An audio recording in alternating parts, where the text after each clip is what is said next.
BNP চেয়ারপারসনের উপদেষ্টা এবং সুপ্রিম কোর্ট আইনজীবী সমিতির সভাপতি ব্যারিস্টার এম মাহবুব উদ্দিন খোকন শুক্রবার সন্ধ্যায় নোয়াখালীর সোনাইমুড়ি রেল স্টেশন চত্বরে এক গণ ইফতার কর্মসূচিতে প্রধান অতিথির বক্তব্যে এক মন্তব্য করেন, যে মন্তব্য নিয়ে শুরু হয়েছে সমালোচনা। ব্যারিস্টার খোকন বলেন, আওয়ামী লীগ দল হিসেবে কোনো অপরাধ করেনি। তিনি বলেন, বিএনপি গণতন্ত্রে বিশ্বাস করে, প্রত্যেক মানুষের রাজনীতি করার অধিকার রয়েছে, বাংলাদেশের প্রত্যেক ব্যক্তি তার সংগঠন করতে পারবে। আমরা প্রত্যেক ব্যক্তির সংগঠন করার অধিকারে বিশ্বাস করি। বর্তমান সরকার নির্ধারণ করবে আওয়ামী লীগ নিষিদ্ধ হবে কিনা, তবে যারা অপরাধ করেছে তাদের বিচার নিশ্চিত করতে হবে। আওয়ামী লীগ দল হিসেবে কোনো অপরাধ করেনি।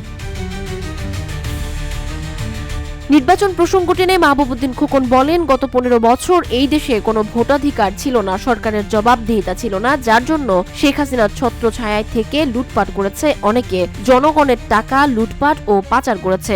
সবশেষ তিনি দ্রুত নির্বাচন অনুষ্ঠানের জন্য ডক্টর ইউনূসের প্রতি অনুরোধ জানান। তবে বিএনপি চেয়ারপারসনের উপদেষ্টার আওয়ামী প্রীতিমূলক এমন মন্তব্যে সোশ্যাল মিডিয়া সহ জনমনেও নতুন প্রশ্ন ও শঙ্কার উদয় হচ্ছে।